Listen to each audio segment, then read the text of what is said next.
The old days in GTA Online are such a good memory in my head, and a big part of it was the cars back then, because the best and most popular cars back then are very different from the best and most popular cars we have now. We're gonna dive back 7, 8, and 9 years ago and see which cars were the best slash most popular back then, because they definitely deserve our respect for the good memories we had with them back in the day. And if you haven't played GTA for that long, you can see what it was like at the start of the game. Let's start with, I want to say, the most iconic OG car in GTA Online. When GTA 5 first came out, everybody wanted to get this car, and it was considered the ultimate flex to drive it around in GTA. I'm talking about the Adder, of course. Back in the day, most people called it the Bugatti just because, I mean, it's a GTA Bugatti. It had so much hype around it. It had the $1 million price tag, which to everybody's eyes, that was like, oh my god, this is the ultimate supercar I should get. It's kind of crazy because looking at it now, the performance of the Adder is absolutely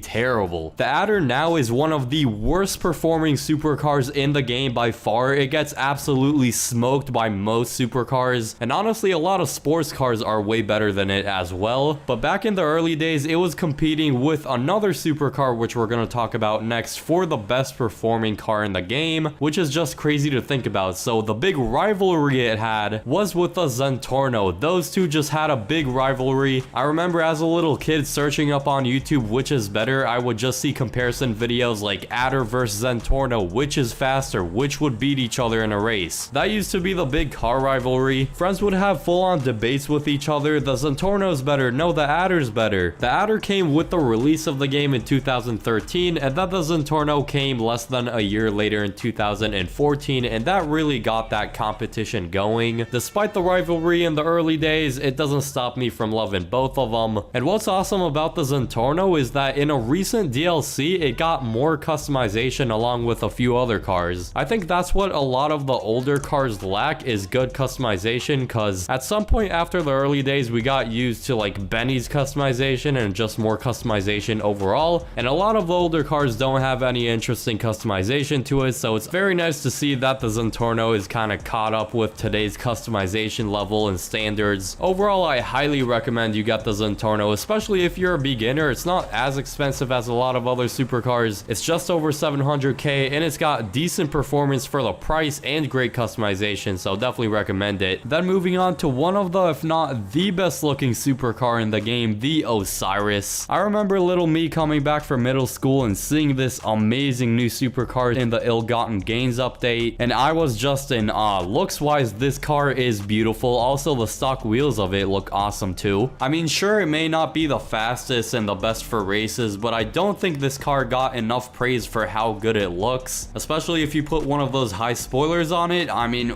this car is just, I don't know why I'm starting to moan here, but let's just move on before I do something unexpected. So conveniently enough, the next vehicle actually came out exactly 1 week after the Osiris in the exact same update right after. It's the almighty T20, which is still relatively popular today, unlike some of these. It's a supercar that's not a bad option for races still to this day, and as far as I remember, it's the first car in GTA that introduced the active spoiler feature. Basically, once you start going a bit fast, the spoiler goes up, and then once you slow down and eventually stop, the spoiler goes back down. Correct me if I'm wrong on that, but it's definitely a really cool addition. Acceleration and top speed are great, so really the only downside I see with it is the price tag. It's going to be $2.2 million before upgrading it, which is pretty hefty. Next one is a very OG one, and what I mean by that is not only did this car come out with the release of GTA 5, but GTA 5 wasn't even the first GTA that this car was featured in. The Infernus was first seen in GTA in 2001, and it was featured in most GTA games since 2001. That's just mind blown. I know we're making a video about the best OG cars in GTA 5, but this is hands down the most OG car in all of GTA. I mean, this car literally came out over 20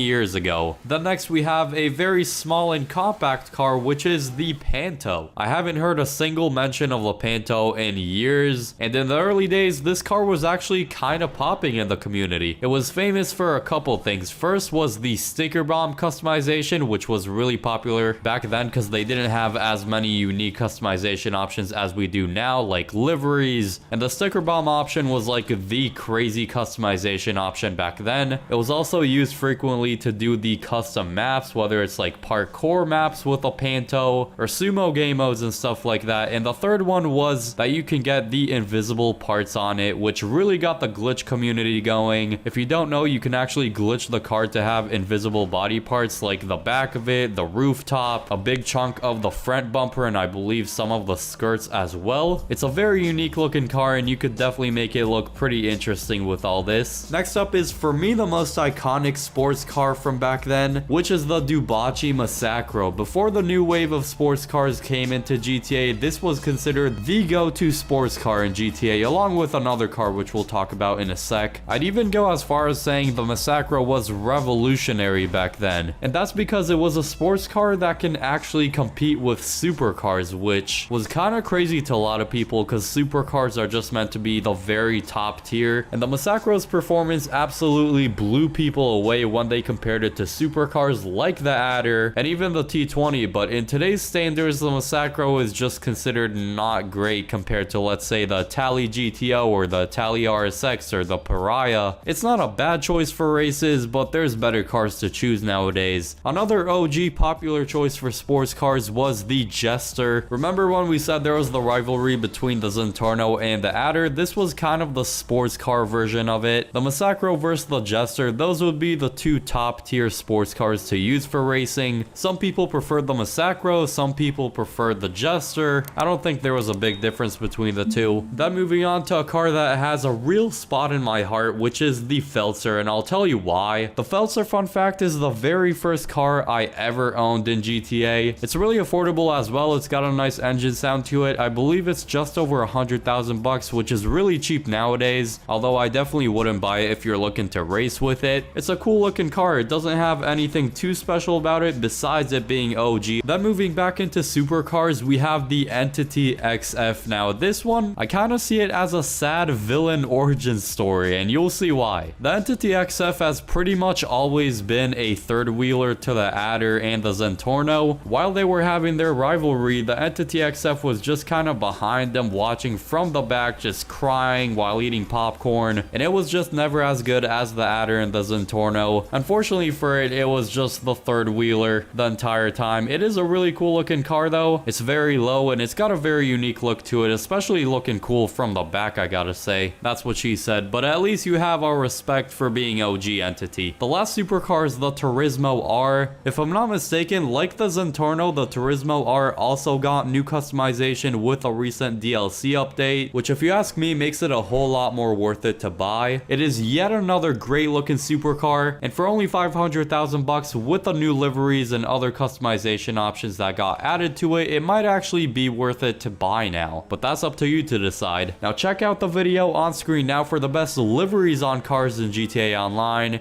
I hope you all enjoy that video, and peace.